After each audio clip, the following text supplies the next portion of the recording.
You're listening to The Secret Society of Western Big Game Hunting with Dan Adler. Welcome back to the epicenter of Western Big Game Hunting, the Speakeasy here in Prescott, Arizona, 6,000-foot mountains. On our show, we talk a lot about hunting, and we talk a lot about life. We also talk about what it takes to execute when the pressure is on. When that bull bugles at 20 yards, or a giant coos deer steps out at 400, your heart rate spikes, and your brain goes into overdrive. You either have ice in your veins, or you can fall apart. My guest today knows a little something about ice in the veins. For over 2 decades, he was making split-second, life and death decisions at 200 miles an hour, with 39 other guys trying to run him into a wall. He's got 18 NASCAR Cup Series wins, 51 pole positions, which is why they call him the Rocket Man, and he won the 50th running of the Daytona 500. But here's why he's sitting around our campfire today. When he wasn't strapped into a stock car, he was in a tree stand or hiking on a ridge. He hunts everything from the Midwest whitetails all the way out west to elk and everything in between. He's a Purdue engineering grad who understands the science behind the shot, and he's a survivor who walked away from one of the most horrific crashes in Daytona history, but came back stronger for it. More importantly, he's a man of faith, a conservationist, a farmer, and a guy I'd share a hunting camp with any day of the week. Ryan Newman, welcome to the Secret Society, my brother. Good to see you. How are you this morning? Thank you, Dan. I'm good. That was pretty well written. You made me feel good about myself right there. Well, I appreciate it. It's a big deal to have you on the pod. I've been so grateful for the friendship we've struck up over the last several years. I know you're an incredibly busy guy, and it means a lot you scheduled some time with me. Everything going good on your end? Ready for a big weekend? Yeah, 2 things this weekend. We potentially have a race that might get rained out with my daughter on Saturday, but then Sunday my girlfriend and I, Mackenzie, we're going to jump on an airplane and head out to Montana and do 2 things. Do a little bit of turkey hunting because it is turkey season there, but the place that we're going to is a friend of ours, and we're going to work on some fall food plots at the same time. So you never know. We might work on food plots and wake up to turkeys the next morning. That sounds like a pretty good life. I appreciate some time. I know how busy you are. We're going to have a lot of fun. You know, you have a technical background, obviously Purdue engineering. I actually started out in a very non-technical path. I'm a history degree, for Pete's sakes. However, flying airplanes, flying in the Air Force, and later owning several planes that I only recently sold. Air Force racing, a lot of science, a lot is math and mechanics. You had to understand the physics of race car. In fact, you were widely respected just watching you on TV for being one of those guys that went in the garage and looked at a car through a lot of different eyes, from the engineer's eyes, from the crew chief's eyes, in addition to your own, just with your background. When you're at the bench setting up a rifle, though, or a scope, or you're messing with your bow, when you're thinking about the wind thermals on an elk hunt, you know, that transition from engineer to hunter, where does that engineering brain kind of take over? Or do you just shut that part of your brain off when you're hunting and say, hey, my engineering is the other side of my life. When I'm hunting, I don't want to think about that. Where does that engineering brain kick in, kick out from racing to hunting?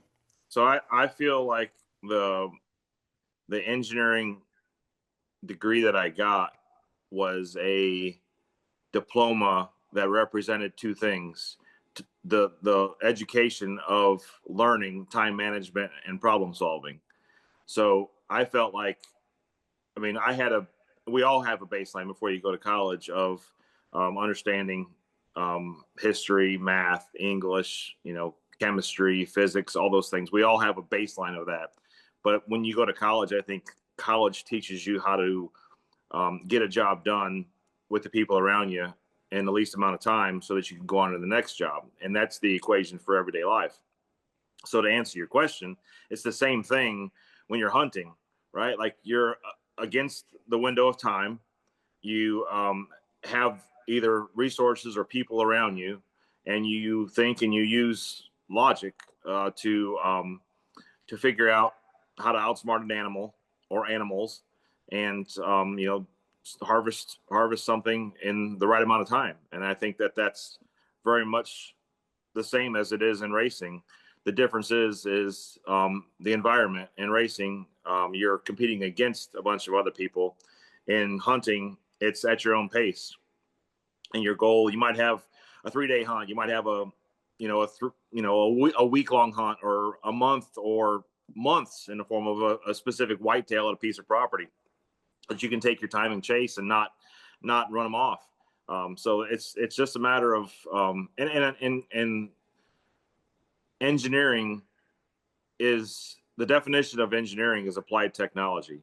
And I think that same thing, that same process goes into hunting, with what we use as tools for hunting, in the form of, figuring out where your location is, where the animals are, the wind direction. There's all kinds of tools that we use in hunting, and they may not even be,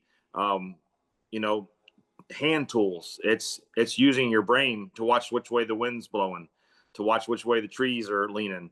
When you're looking off in the distance at another ridge, trying to figure out if you're going to get winded or not. Those types of things. I think that's where my mind went when you asked the question. Is I use that engineering degree in everyday life, no different than I do in hunting.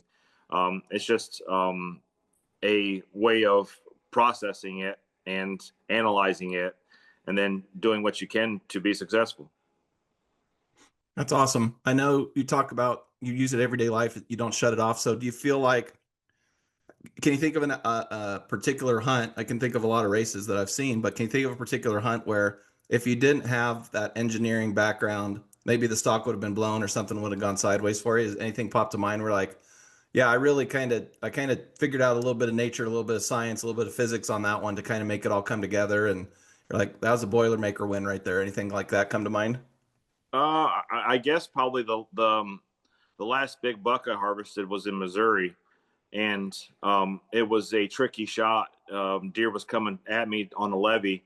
I was in a ladder stand, so realistically, the deer was only about 6 feet below me from a eye level standing point.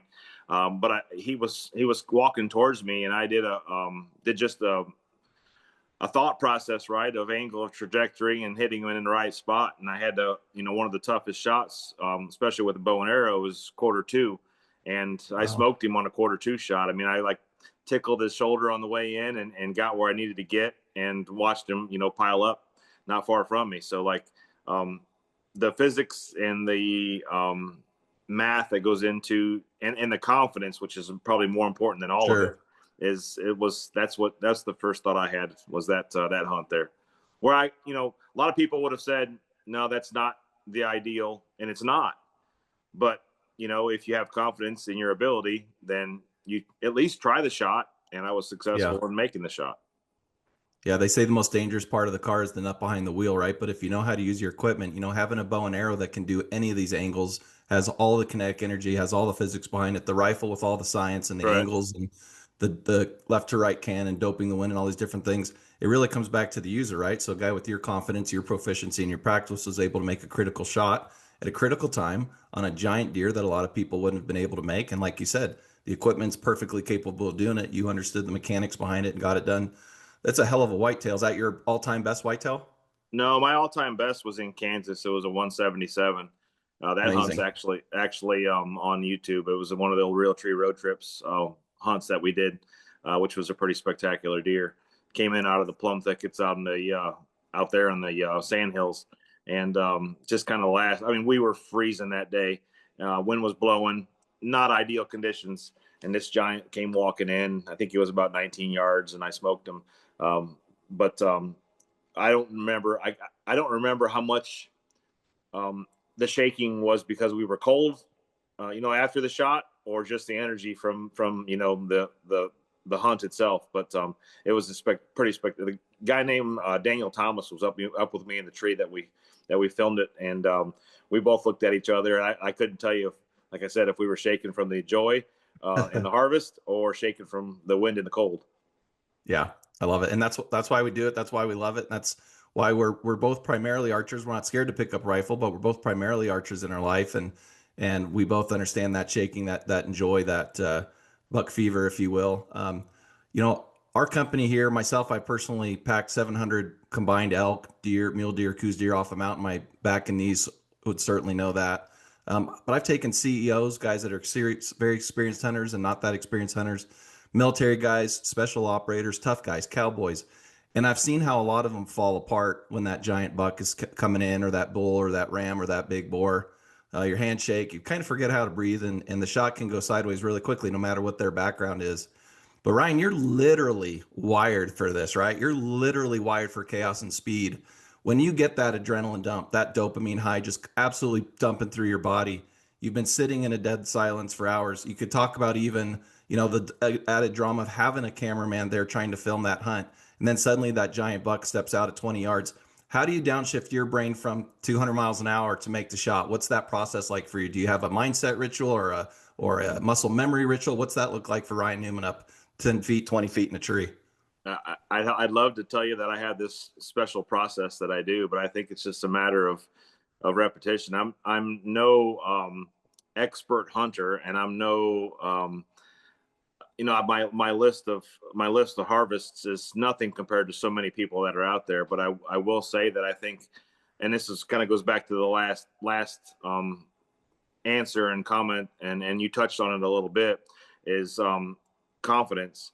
Confidence is more powerful than ability. You can have all the ability in the world, and if you don't have the confidence to go with it, you're never going to make that shot, right? So my point is, when it comes to getting yourself in that mental preparation, and one of the things I learned, I'll sidestep a little bit. One of the things I learned when I drove the Army car back in the day, was that there are three strengths in the human. It's the mental, the physical, and the emotional strengths. And if you don't control all three of those equally, you're never going to be successful in that moment. So if you emotionally start to break down or mentally start to break down, then your physical body parts aren't going to do what you need to do. And if you physically break down, you get cold or whatever, then no matter how confident you are making the shot, your arm's not going to pull that bow back, or you're going to be shaking so bad you're not even going to be able to get the scope tuned in on your animal. So those three strengths are what really I focus on to be able to, just like the deer on the levee, right? Like I know I'm at a disadvantage here. I wait for that right split second to be able to get drawn back when he's behind a little bush or something. I'm replaying it all in my mind right now. And that's why we do it. Know that I might have the best chance right here, right now. And if it comes, you got to be ready to pull that trigger. And obviously you're doing it with all the intent of having the best ethics and the most beneficial shot to the animal, I guess you could say, to harvest it correctly. But at the same time, it's just something you have to do. You have to keep it together, and I've done that. I think my racing has helped me make it so much easier for my hunting, because I don't get jacked up now like I used to, unless the game changes because the animal changes the game on me. I'll give you an example. Please. We were down in Texas at a ranch. It's a high fence ranch, and we were basically kind of doing a little bit of everything, a little bit of predator control, shot a couple pigs, and Mackenzie ended up shooting an aoudad, and they had black buck there, and it just seemed too easy to me. Like literally the animals would stand there right at the feeders and you'd watch them, and it was just, and we're gun hunting. But we were out in the middle of the day, and I had my gun pulled up on a black buck, and I literally was 125 yards, and it was probably an easy shot and could have happened. But all of a sudden that animal looked at me and he spooked off, and it was like this moment of, all right, we get to elk hunt. All right. Like, we're going to pursue this animal. Like he kind of trotted off, and then I went from, well, it's not that big a deal to harvest this animal because it's not really that challenging for me, to once it became challenging, then I got fired up. So that's kind of like where I am. And I think a lot of people can relate to that. It's, I've killed my biggest deer, right? Well, maybe, but sometimes there's, like, I feel now like, and I'm kind of rambling, but like, I feel like when I go to my farm, which is just down the street from here, I can shoot whatever deer I want, but I'd rather shoot one that technically, needs harvesting. Maybe it's a sick deer, maybe it's an old deer, maybe it's got a broken leg, maybe it's wounded. Those are the things that I kind of get I give more thought to than just going to hunt, just going to kill. Cause that's, again, it's, there's different perspectives on that. Yeah, that's beautifully said. I actually talk about neuroplasticity and muscle memory and neuropaths of the brain in my book, What the Mountain Knows. And people are like, well, what's a hunting guide talking about brains and how brains work in channels and grooves and past experiences and mindset? You're just a dumb hunting guide, right? But the reality is, you said it so perfectly. Your brain can't do anything you tell it not to do. Like, your brain is wired to protect you. Your brain is wired for flight or fight response. So when I have a guy that's struggling to go up an elk ridge or whatever the case may be, there's bull elk bugling up there. This is his whole dream coming together here. But now all of a sudden he's, mildly out of breath, or his legs are sore from the day before, whatever the case may be. And he'll say something like, hey, Dan, I'm not sure if I can make it up this hill. And, I often revert back. My clients have told me this many times, from friendly, outgoing, stage presence Dan, to in the battle with, we're in the last couple 100 yards of an archery, back to my Captain Adler Air Force days. And like, yeah, and you kind of flip that switch. Well, that switch is going from hunter to killer.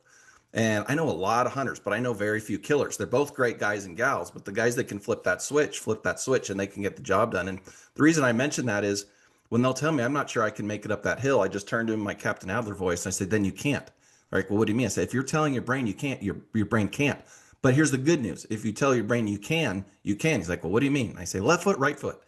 He's like, what do you mean? I go, left foot, right foot. He's like, what do you mean? I'm like, if you move your left foot, then your right foot, you'll keep going up that hill, and we'll get up that hill, left foot, right foot. And then he goes, and then we'll do it for 20 yards. And then he's still sore. And he's like, Dan, every time I do that, I look up at the hill, I'm doing the left foot, right foot, but that hill doesn't seem like it's getting any smaller. And I'll literally say, then stop looking up the hill. Well, what do you mean? Right. Stop looking at the hill, left foot, right foot. I'll tell you when we're up there. And Ryan, you probably know what's going to happen. Even if we're too slow to get up to the top of that mountain that morning to get in front of that bull, when I tell him to look back over your shoulder and look at what we just did, that neuropath is recarved, right? That channel in their brain is like, oh, I can do this. So tomorrow when that bull's on that ridge, we got to get up that hill. We absolutely will be able to make it. You've just reprogrammed your brain, because your brain can't your brain is designed to protect you, right? You're designed to take you away from pain towards pleasure. It's embracing that challenge, embracing that drama in that moment that makes the difference. That's really well said. I also think about something that's very unique. I can't really think of very many other situations where the relationship between the guide and the hunter is more beautifully mirrored than a driver and a spotter. And I often tell experienced clients, experienced hunters, don't guide the guide. Even if your guide is 20 years old, you're 50 years old, 60 years old, whatever your background in hunting is, sir or ma'am, don't guide your guide. Even if he's 19 years old, still looks wet behind the ear. And just trusting that guide. I've had to personally hand the reins over to my guys and have them at 19, 20, 25 years old tell their clients, trust me, I got this, do their jobs. And it seems like the hunters that fight that can often blow the opportunity. In racing, you've had to blind trust in your crew chief and especially your spotter. They're your eyes and your ears at 200 miles an hour. When you are on a guided hunt, and I know you don't always go on guided hunts, you do a lot of DIY hunting, but when you do go on a guided hunt, like one of your elk hunts in New Mexico, for example, when you're with a guide, how hard is it for you, or is it hard as a professional driver to kind of be in the passenger seat and trust that outfitter? And what does a great spotter in the woods look like to you? What makes you trust a guide? I think for me, I think it's so I think of a guy named Dax McCarty, who I hunted with in Wyoming and Wagon Hounds at their ranch, and I turn it more into, and when you get that level of trust and confidence with your guide, I turn it more into educational for me. So I turn it into asking questions of where do they go this time of day? Where's just different things, like do you think they're going to water, or when's the last time you think that they got to water? Like, do we need to, or just little simple things that maybe the ground turns rocky, right? Well, they walk on this. Like, they don't always walk where we walk, right? Like, Sure. They have their own trails and do their own things. But I like picking the brain, so to speak, of the guide. And I think you can do that a lot easier when you're doing those type of hunts where you can be, a little louder than a whisper, because you're covering some ground and trying to get from one ridge to the next. And I think that, yeah, it's what you said is spot on. It's very much like the relationship that you have with a spotter, and trust is really what it's all about. Like, it's you having trust of each other's ability, right? A spotter's not going to tell me to put it in a hole that he doesn't think I can put it in, even if he thinks that I'm mostly clear. And a guide, just like you said, is going to challenge. And Dax was one of those guys that we call him GOAT because he could climb any hill. And you would be, and especially because of the altitude and not having the experience in altitude, it takes a day or two to get adjusted. And then once the first day you're like, I can never do this again. The second day you're like, boy, my legs are sore. The third day you're like, all right, Dax, I'm sticking with you. And you still don't. And by the fourth or fifth day, right, you're like, I think I can do this. But by that point, you've had to adjust a lot of your mental game because of your physical game. And just like you said, physical things break down first, then the mental part breaks down. You're like, I can't. Then you get upset with yourself, and now you're emotional about it because you're like, that the bull's bugling up there, but next thing you know, if you just put all that stuff behind you, you can with confidence, you can do pretty much anything you want to. Yeah. It's amazing what a powerful tool the brain is, and how people can choose to use it for good or not good. I'll just leave it at that. And to be able to see a successful on the hunting side and the racing side, and just knowing that you're using that for good and using it to put your car and trust your guide and trust your spotter, certainly is one of the reasons why you have so many checkered flags. I want to go deeper for a second. It's actually a hard segment for me to get to kind of go through because in 2020, I saw one of I'm getting goosebumps right now, so just bear with me. One of the worst crashes I've ever seen in my life. When the world lost Dale Earnhardt, I didn't have a son. But in 2020, I had a 13-year-old boy, now 19-year-old boy, sit next to me when we saw that wreck. And as your friend now, especially, but even with not having known you at the time, I thought we lost you that day. And I don't think I've had the courage privately. I wish I had to have this conversation, and here we are publicly doing it. But first, I just want to say thank God you're okay. I've never seen anything like that, and I've watched NASCAR for 40-some years, and I'm really glad you're okay. I do want to talk to that a little bit because you've been very open about your faith. You've been very open about how you felt God was there. And to this day, Ryan, I can't believe the videos that came out. I think it was 48 hours, maybe even a little bit less, of you walking out of the hospital with a daughter in each hand. And it doesn't matter who you cheered for that day. Everybody was a Ryan Newman fan that day. We really held our breath. Tell me about coming on the other side of that. And often for listeners, whether you're on YouTube or on just the pod, this would be a segment where I'd say, if you haven't seen it, go watch it. I'm actually going to tell you not to. I would tell you to go watch his Daytona 500 win or some of the other wins. This is not a car crash where you, in my opinion, where you go watch it to learn something or find out something about sport. This one was very disturbing, no matter how big of a fan you are. But you've been very open about your faith, and God was involved in your survival. Coming out of the other side of that, really, it felt to me like it had to have brought you closer to the edge. Does a sunrise today from a deer stand hit differently now? When you're out in the woods with your daughters, or you're sitting in an elk camp watching the mountains light up with the sun in the morning, did that experience change the outdoors, what the outdoors means to you? So I'll start by saying, I don't know who the quote is, but the concept is what doesn't kill you makes you stronger. Is true, because I think from that accident, I learned a lot, and I always felt like I was close to God and have a good understanding of all of what being faithful is all about in respect to the religion, and understanding, or at least having my feelings of beliefs of heaven and hell and everything in between. In saying that, I've said after my crash that I felt like there were angels that had to wrap their wings around me for me to be safe. Because if you see the race car now, or my helmet, you would never believe that I'm physically able to do this. You would think I'm a ghost, right? Because my helmet was cracked in half. The styrofoam on the inside of it was split, just like the Sahara Desert splits when it dries out. Like it was cracked with my head inside of it. And I was literally hit. Like you can see the side of my helmet was hit. The headrest was hit by a car going 160 miles an hour. It doesn't really matter if it's going 40 or 160, right? It's still a car, 3,600 pounds going fast. And I think, and I truly feel, and I see your emotions, but I think that, so I was knocked out. None of it even registers to me. I don't remember any of it. Okay. My Kinda dad glad to hear showed that, me the actually. video when I was laying in the hospital, and I'm like, okay, that explains why I'm sitting here. And I had no clue about anything else. They had me in a drug induced Oh, coma, so to speak, where they were letting me go in and out, but trying to keep my brain activity to a minimum. But then they would just literally give me a pill and kind of put me back to sleep, just because they didn't know and couldn't prove what damage I had or didn't have. They knew that if they just kept me at idle, that I was less likely to explode.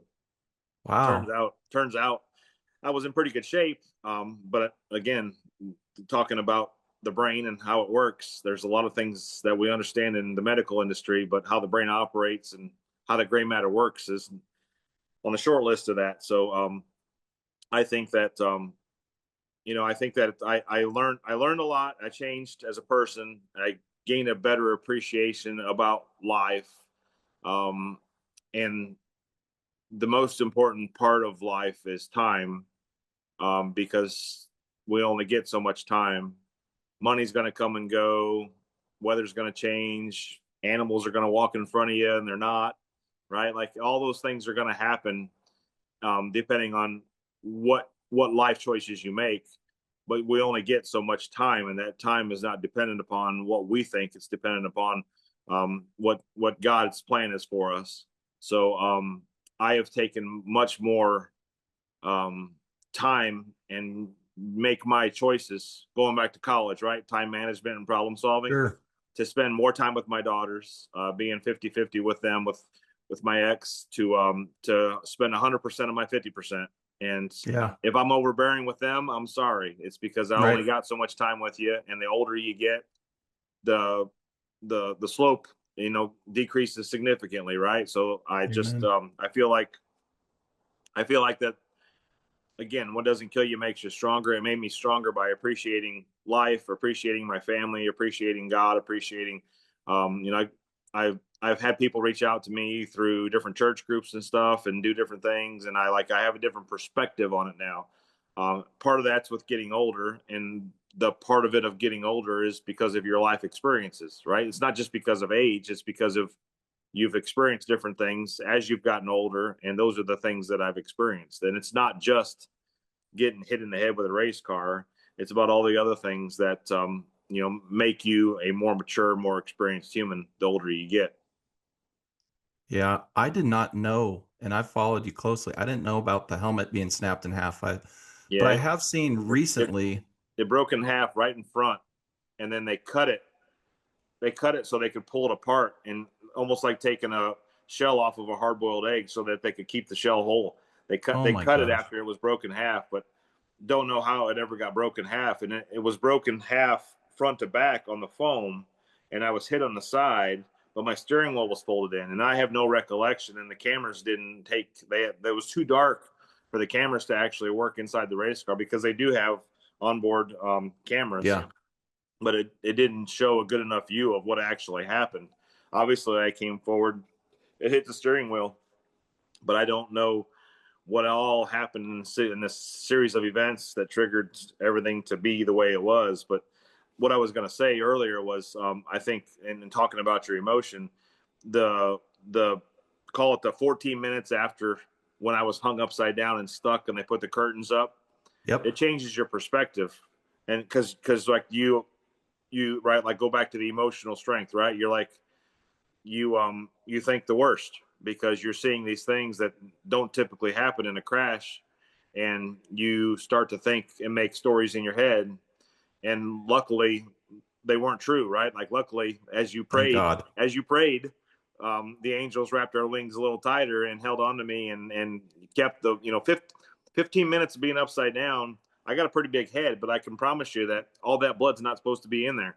Right. And even worse things could happen, right? Like, I mean, if I would have had the least little bit of, internal bleeding in my brain being stuck upside down for that long, it could have been just like a switch, and it Yeah. wasn't. So, definitely learn a lot of things about perspective when something like that happens. Yeah, you're right. Between the curtains and they played too many replays, and you just watch that and you think of some of the bad accidents you've seen in the past where we did lose people, and you're like, that accident was much more mild than what Ryan experienced. Then the curtains come out, the way the safety workers were operating, and then they showed too many replays. And you look at that replay and you see where that car hit.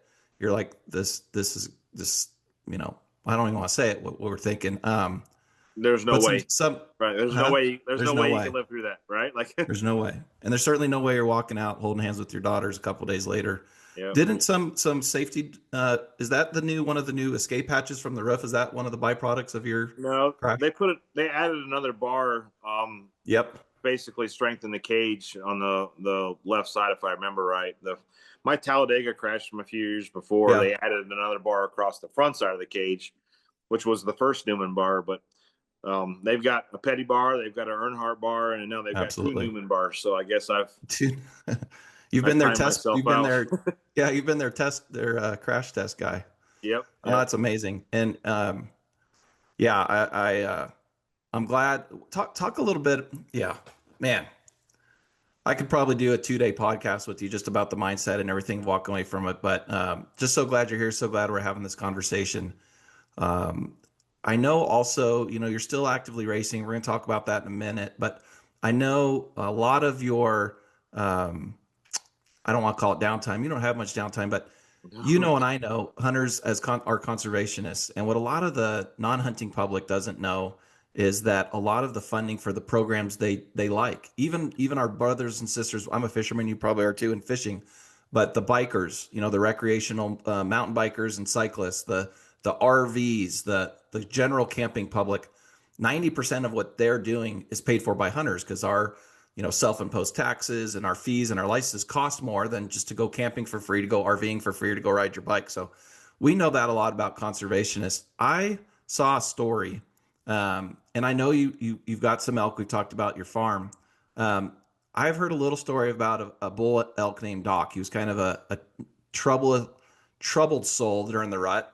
Tell us a little bit about Doc, and how has your role from a hunter with very little time in between races to go hunt, and now, again, still racing, but you've taken on this conservation piece. Talk a little bit about your hands-on conservation, why that matters to you and your family. Yeah, so lots of things to talk about there. I've kind of rode the coattails of my friend Tony Stewart, and I'll say that in a couple different ways. So Tony originally started doing fawn rehab in Indiana, and then I realized that I could do it down here in North Carolina. So I started doing fawn rehab up until the point that the state kind of shut the program down because of CWD, which is a whole nother story. Yeah. But, and then Tony turned his property into a preserve. I didn't have a desire to turn my farm into a preserve. So I ended up getting a permit through the state here to have, which is now through the Department of Agriculture, to have a farm cervid in the form of elk and or whitetail. And I have 40 elk at my farm. And then in the process of doing all that and meeting some people and friends and whatnot, I ended up getting a phone call from the people up at Grandfather Mountain. They have a park up at the Grandfather Mountain, which is in the Boone area, basically, of North Carolina here. And they had 3 bull elk, and the 2 bull elk were picking on Doc. So fortunately, Doc being the bigger boy, he got the boot, and the boot was to my place. So I ended up acquiring him through the people up there at Grandfather, and kind of rehomed him, I guess you could say. And now he's got a whole bunch of girlfriends, and I don't think Doc's too upset about that, except for he does have to put up every once in a while with another bull in the pen. So, but yeah, I have right now 40 head of elk at my farm, and just really enjoy the animals. People ask me, they said, "Do you eat them?" I'm like, well, yeah, if I kill it in the wild, but it's different when I think, when you raise them yourself. And I've grown the herd, and I really need to figure out a management plan for what I've got, because I've got them in a small area. I'll say it this way: you either have a whole bunch of land and you let the animals do their thing and feed them themselves naturally, or you treat it like a feedlot and you have a smaller area, because you have to have 8-foot fence. Okay. And elk are not, they're not, let's just say they're not made to be in a confined space, except for when you farm them in this case, which I've seen in many farms across the state. Having them penned up is not the end of their world when you give them all the things that they need in that world, right? So Sure. my little elk pen's got a watering hole. It's got trees they can rub on. And I got several different feed sites and obviously feed troughs that take care of them. So in the end, you either have a whole bunch of fence and a whole bunch of land, and then you got to monitor that fence, or you put them in a little area and then you just got to supplement feed them. So that was the path that I chose. And that's not, so to speak, conservation. Conservation to me is way beyond just growing animals. I've done a lot with NWTF in the past with Save the Habitat, Save the Hunt. Their programs that they've had. I don't know that they exist in that language anymore, but they did, 15 years ago. And from rehabbing my own fawns and turning them back loose into the wild because they were either orphaned or somebody, stole them, so to speak, from their mom. And just the whole concept of I think land and what we do with land is way more important than the animal itself, because if we give them the habitat, and I shouldn't say it that way, if we let them keep their habitat, then they will reproduce and prosper the way that they should naturally. So I think the first order of events is to, respect and manage the land. And then therefore part of that will be the animals surviving and thriving on their own instead of having to intervene. There's so many programs, in my opinion, I don't want to get off on a tangent of, these people that are waking up bears to go tag bears to get their cubs tagged and all this other stuff that, like, just leave them alone. Like, just please, please. I know you have a perspective and I know you have a opinion, but I think that sometimes you can do more harm in situations like that than you do good. So in the end, I'm a big advocate for Rocky Mountain Elk Foundation, people like that do things that preserve and conserve land. I mean, my land here in North Carolina is in the conservation fund. It's set up so that nobody can come in and build strip malls or, put big structures or anything on it. It can only have so much structurally done to it. And I think that more people need to think about those types of things and the tax benefits that go along with that to help be outdoorsmen in different ways. Yeah. Wildlife is incredibly will persevere given the right conditions and given the opportunity. Like you said, Rocky Mountain Elk Foundation, we're both heavily involved in WTF, Safari Club, Dallas Safari Club. There's so many good conservation organizations out there. I tell people that aren't even hunters, you can still join one of these organizations and give back to hunting, give back to conservation and protect. And like you said, there's tax benefits in a lot of states. There's CRP agreements. There's all these different ways where you can conserve and protect wildlife. And you don't have to be a hunter to do that. It's really beautifully said. I have a demographic number in my head, but I want to hear yours without giving you any influence on mine. What part of the garage, crew, drivers, staff members, and then the demographic of racing community would you say are not just pro hunting, but are actually hunters, if you had to guess a percent of the racing community? So if I had to say pro hunting, I think there's two different categories there. I'd say pro hunting, I would say is probably close to 70%, and then active hunters is probably 50%, and that could be more. And I say that not. Let me say it this way: I would say that number is higher if you include fishing, because you don't have to be a hunter to be a fisherman, right? And I think it kind of goes hand in hand. So I would say maybe 80% are. No, I go higher. I go 85% are pro hunting, and 65 or 70% are actually active outdoorsmen. Yeah, it makes sense. I always, when I walk around the garage area or in the stands, I feel like, because I'm biased and the active sensors in my brain are looking for it, but I feel like I'm looking for shirts to see who's wearing a shirt of a driver I cheer for, who's wearing a shirt of a driver I cheer against. Your sensors in your brain are looking for that stuff, but also who's wearing a Realtree shirt or RMEF shirt or hunting shirt. And it feels like, again, I'm attached to the outcome somewhat mentally. But I always walk around a track and I say, these are my people. These are my people. They tend to be Judeo-Christian in values. They tend to stand for the flag when it comes by. They stand to love hunting and fishing, the Second Amendment. And I think that's one of the reasons why I've always felt attached to the sport. Aside from the fact that for almost 20 years in June, when my son turns 20, feels like every Sunday. Even today as a college baseball player, Sundays, Josh and Dan still watch racing together. It's a big part of what we do. It's a natural transition a little bit here. I know you and Mackenzie have been part of Zero Outfitter Fees for a little while now. Obviously, we're going to pay for your hunt when you get drawn for any of our hunts out west, and we're going to do some other hunts, at least in North America, together over the next few years that I'm super excited about. I always love to ask, when did Zero Outfitter Fees become a no-brainer for you guys, and what are some of the things that you like most about the Zero Outfitter Fees program? Well, we met a couple years ago, and I think that the real answer to that is just taking care of the hassle.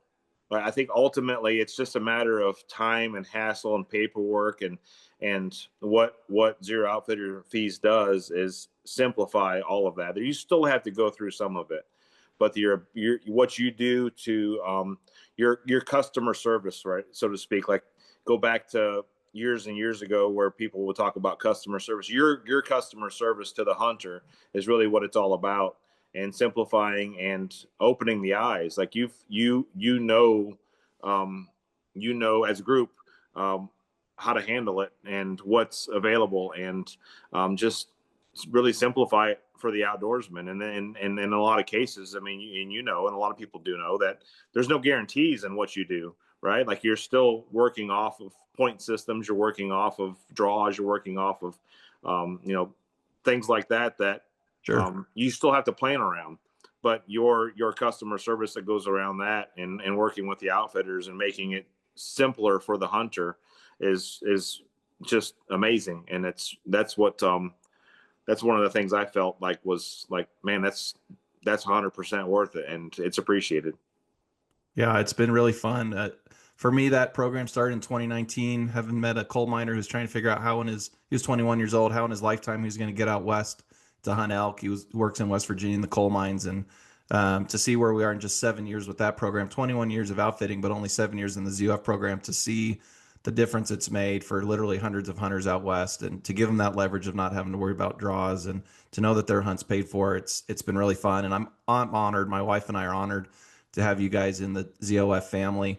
I want to go backwards. Some people would say, oh, you got to go back and edit this. No, you don't. It's my show today. It's your show. So I don't have to. I want to go back because you said something that I can't get out of my mind on.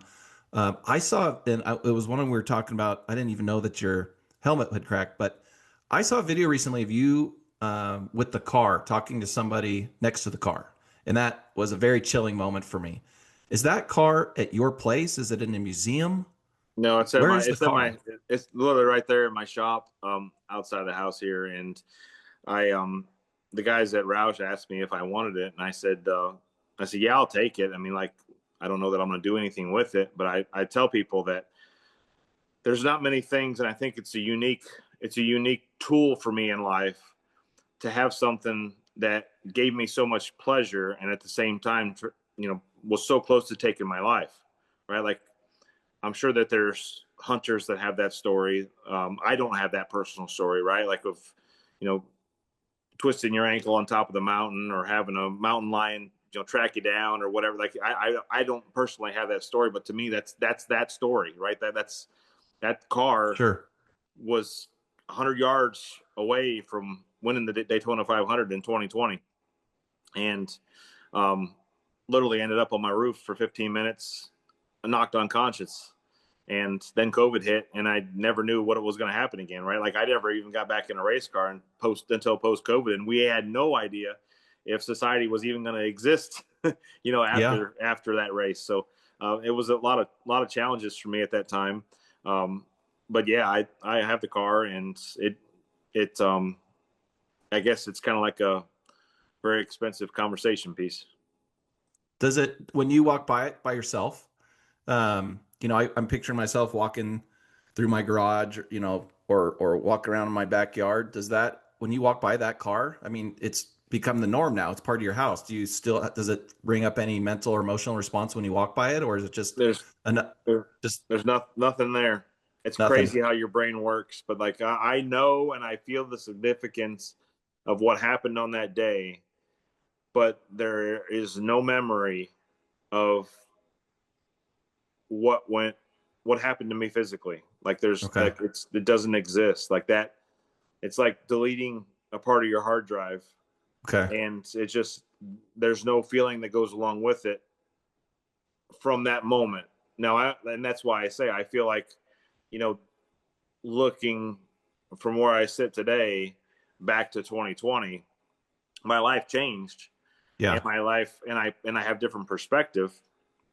But when it comes time to, um, like, I could tell you about the time we went hunting and you tripped on a rock, right? And you will not have remembered that until you think about that time you tripped on the rock, and you're like, oh yeah, I forgot about that. Yeah. There's no, oh yeah, I forgot about that. It's gone. Okay. It doesn't exist. So like, it's just crazy how your brain can delete scenes or chapters of your life, but yet you're competent enough, or at least I'm competent enough to realize what that deleted scene means to me in the form of changing how I focus my future. You said that somebody showed you the video in the hospital. Did you ask to see it? Did you want to see it? My dad did. I when I first woke up, so they wouldn't let my parents come in, and anybody to visit me, um, for like that whole night, like until the Wow. next morning or whatever. And I don't know the exact timing. I'm not gonna tell a story, but they wouldn't let anybody in. And then when I finally came to, so to speak, um, or when they got me off enough, the medicine enough for me to actually come to, um, that's when I remember my dad was standing on my left side, and I'm in the hospital bed, and I'm like, "What's going on?" And he showed me the video, and I watched the crash, and I'm like, "Well, that explains that." And I like, then it was a matter of, I'm sure my parents were the first ones to be able to come in and see me, right? So like, then it was a matter of, Crazy.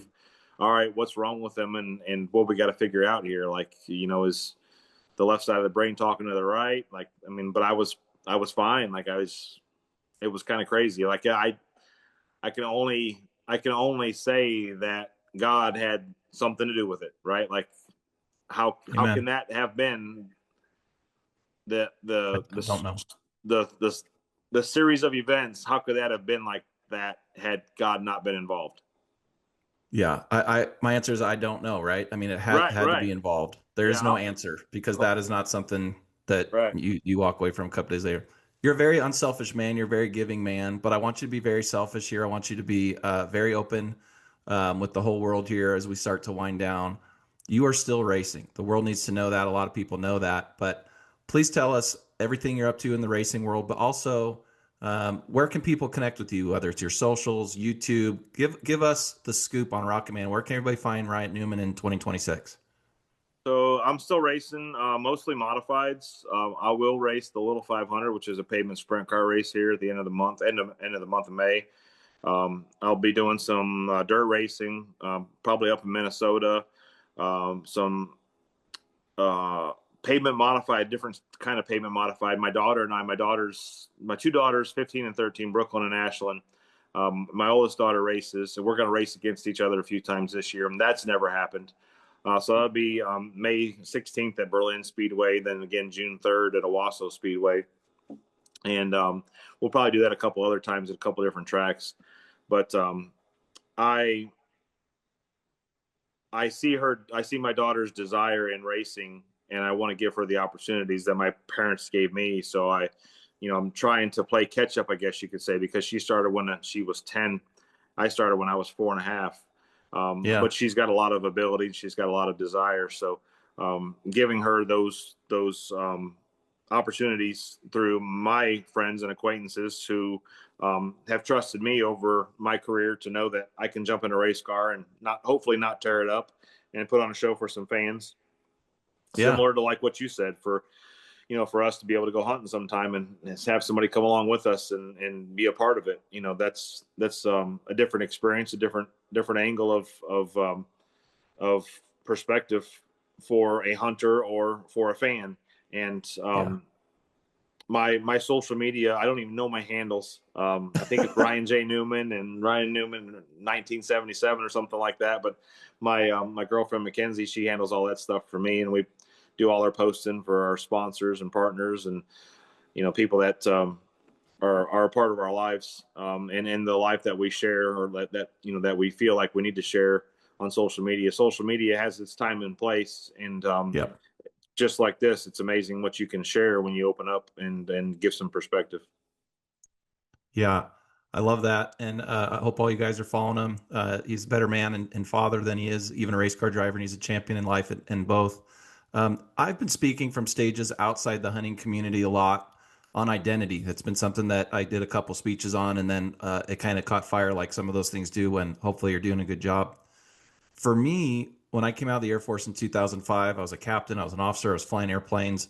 And when I left, there was something in an identity shift, and it led to me buying some airplanes. And I held on to those airplanes for over a decade before I ended up selling them and put them in flight schools and flew them myself, blah, blah, blah. When you stepped away from NASCAR, you also had an identity shift, maybe not as a NASCAR driver, but you stayed in racing. I went and bought airplanes. You went and stayed in racing. Can you talk a little bit about, for our hunters and our audience listening today, about identity shift and how did your identity shift as Ryan Newman, the NASCAR, to Ryan Newman, the race car driver outside NASCAR? Talk a little bit about what that life experience is like for you then and now, and for somebody who's listening today that might be going through something with their own identity. So honestly, I think the best person to answer that is you, right? Because you knew me 2 years ago when we met, and you knew of me 20 years ago, or let's just go 18 years ago when I won Daytona in 2008, right? So I think and I'm not going to put you on the spot, but like, how do you identify me as a NASCAR driver or as a driver? I think you know me more now as a person than a guy that held a steering wheel and raced for 500 miles until the checkered flag fell. And I think that happens with time, like we talked about earlier, and perspective and things that you learn, and maturing as a human, and that creates your identity. And I think that my identity has changed because of perspective, and because of I've shifted because I've had to shift, right? Like I'm not on a major network doing an interview on a Sunday morning after you get out of church talking about how good my race car is that day. I am on social media talking about Zero Outfitter fees, or Bobcat, or Aggressive Hydraulics, or Bass Pro Shops, or my other sponsors on the Modified and Montrose Motors, people at Capital Auto Group, right? Like these guys, believe in me and support me, and you're going to see me give back to them. So I think my identity has shifted more towards an ambassador of things that I enjoy in life. Not to say that I didn't enjoy racing or representing a company like Kodak that you might have forgot that was a sponsor of mine, right? Like you think of me as the Altel Dodge or the Mobil One Dodge, or I had a Sony car, but you probably don't think of me as the Kodak driver. I did that for a few years, right? So I think that it's just a matter of perspective, and I think it's about what you do with life, right? Like I think I easily could have stopped being social and mowed my own grass, which I still do, and not spend any time focusing on connecting with the world, right? Like, because ultimately social media opens you up to the world. And I've built a big following with social media as I was a Cup driver, and my goal was to stay connected to the people that supported me, and let them to continue to enjoy the things that I enjoy, which is exactly why we're doing this today. Like we both enjoy hunting, we both enjoy believing in God, we both enjoy race cars, we both enjoy family. There's lots of things that we have in common, and that's what identifies you. That's beautiful. One thing I did covertly that's not so covert, and it's right in line with what you said, in, anybody that takes a stage for public speaking talks about, their intro or why anybody cares that you're listening to me, or even on our weekly webinars about Zero Outfitter fees. And we have this slide that has all the accolades, right? SCI Hunter of the Year, you'd have all of your championships, Mar Hunt Trophy, go down the list. But what I added, Ryan, I think only a year ago, right, was I added this. And in the military, by the way, we called that the I Love Me slide. It's like all the accolades, all the things we've done. But I added a new slide. And the next slide after it says who I really am. And it's a picture of my wife, Terry, my 19-year-old son, Josh, and my 17-year-old daughter, Becca. It's the four of us standing in the fall with the leaves changing behind us. And it says who I really am. And why I added that slide a couple of years ago, maybe even less than a year ago, was a couple things. One, people talked about vulnerability and transparency, something a military guy, a hunting guide, wannabe cowboy, tough guy. We're not good at that. We don't want to do that. But what I found was that when I added that slide, the world interpreted it as, oh, Dan's got all these accolades and this is the public perception of Dan, but now Dan is also saying, but I don't care about all that, even though that may be what got you here. Well, here's what's really important to me. But I'm publicly saying now that is actually a secret squirrel slide for me. And as much as it feels like I'm telling the world, and it's somewhat intended to be, I'm being transparent, this is what matters to me, but it's really a reminder for me as I go into this presentation that I'm about to give you guys on Zero Outfitter fees or hunting the West or glassing or marksmanship, blah, blah, blah. It's actually to ground me and remind me why I do it. And so I'm going to answer your question, even though you didn't directly ask it. If somebody came up to goosebumps again, somebody asked me what about my friend Ryan Newman, I would say the only thing you need to know about Ryan Newman is you just take a look at that picture of him walking out of the hospital with his daughter's hands. Throw away the trophies, throw away the accolades. That's who Ryan Newman is at the end of the day. And now they're grown up and one of them's racing. It's insane. My son's getting an associate's degree this weekend. Actually, I called you the day he got accepted to Purdue Engineering. The only reason he's not even there, Rocket Man, is because he got to play baseball here locally. But if Purdue calls him tomorrow and says they want to play baseball there, that's the next step. And a year from now, he's going to have to go play somewhere else because he'll age out of the smaller school here. I know I had something else I wanted to ask you on that, but I got all emotional thinking about who the real Ryan Newman is. Here's a question. Let me tell you a story. Yeah, please. Let me tell you a story that goes right along with that. And I don't mean to interrupt your thought, but I think you can gain some perspective or give some perspective to this because of your time in the service world. So I'm at the NASCAR Hall of Fame. This is probably 15 years ago at the NASCAR Hall of Fame. If you've ever been there, there's a wall of cars, there's the banking of cars, and I'm walking down along that. Myself and my PR girl, who actually runs the Hall of Fame now, ironically, we're walking down, and all of a sudden I hear, "Hey, Ryan," and I'm like, "Oh God, there's another fan!" Like, because there's nobody else around. Like, so I turn around and I look, and there's a guy fully dressed, Green Beret, and I'm thinking like, this is the guy that just yelled at me. I'm like, kind of expected to be, the token NASCAR fan, not a fully dressed Green Beret. And I turn around and walk back to him. We introduce each other, and his name's Greg Stubbe.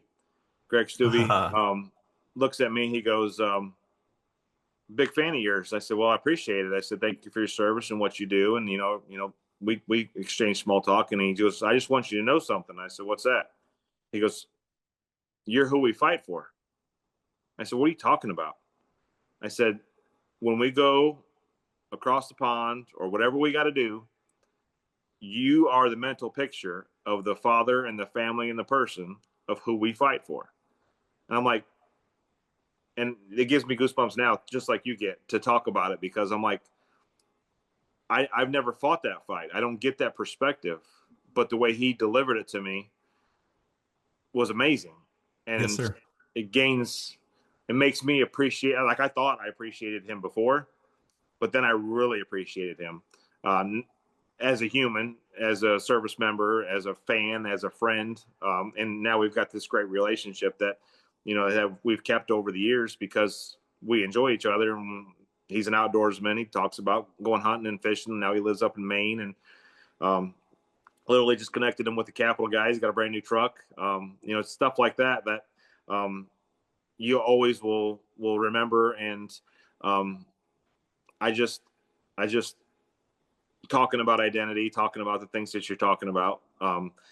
he gave me that amazing story of why a service member goes over and is willing to sacrifice their life. Yeah. Not just for their country, right? We say it's for their country, but in the end, it's for the people of the country. And that's something that I think that it will always give me goosebumps talking about. Amen. 8 literal feet from this camera is Greg Stubbe's book. I texted Greg 5 or 6 days ago, and the first time I approached you was to tell you Greg Stubbe says hi. So I appreciate you making that bridge. And that I will go be so bold as to say, if I just come up to you to talk NASCAR, instead of Greg Stubbe says hi, we should probably do some hunting together someday. There's about a 99.9% chance you'd never just send, well, here's my phone number, stay in touch, because that's not the very common experience in a cup garage, just walking around with some credentials in my son that day. And you saw something in me, or at least trusted in Greg enough to know that we were going to be able to develop this relationship over the last several years. I like to end a lot of the pods with this, because especially in your position, you've been a very public person in a great way. I think you're a great ambassador for the sport, great ambassador for conservation. But I'm going to put you on the spot here a little bit. What is one thing the world doesn't yet know about Ryan Newman, but it should? That's a tough one, because in the end, the majority of people, all they really got to do is pay attention to learn and know about me. If you can Google a part of what's made me who I am. I would say, I don't know, maybe this is a weird answer. I would say not knowing what the next 5, 10, 20 years of my life is going to be like, right? Like, because nobody knows that, right? But you can have goals and set goals and standards that you want to live by, to achieve things, to make memories, to raise my daughters, to do different, bigger, better things. Like we talked about earlier, if going to Africa was my goal in hunting, right? Like, check that off the list. But I think just in general, as a human, just to be the best person that I can be. And if you don't like that, that's okay. Like, you don't have to believe or accept everything that I am, but know that I'm happy with who I am and who I've created, and with the friends in the group and the people around me. And to live your life to your own dreams and to your own fullest, and let that happen. And I think so many people get so indoctrinated on work and school and their perspective on life that they don't get to enjoy so many things that the world has to offer. And it all takes money. And I shouldn't say it that way. It doesn't all take money. A lot of it takes money, but a lot of it can be slimmed down to the point that it's reasonable, and you can enjoy those things. And I mean, that's where you come in, was your outfitter fees. That's a big part of it. Like, it's you're performing a service that will potentially change people's lives forever. Thank you. That means a lot. You are known for being a champion race car driver, but if you're just meeting Ryan Newman today for the first time, I'll tell you he's a better dad, he's a better American, and a better conservationist even than he is a champion. It's been an absolute honor to have you on the pod today. God bless you. God bless your family. God bless the race team. Continued safe travels, lots of victories, and lots of hunting camps. Looking forward to making some memories around a campfire with you, Ryan Newman. Thank you, Dan. I appreciate it. It's been a blast. Yes, sir, brother. God bless. You too. The Secret Society of Western Big Game Hunting is brought to you by Zero Outfitter Fees and Diamond Outfitters. Be sure to follow us on Instagram, Facebook, and YouTube.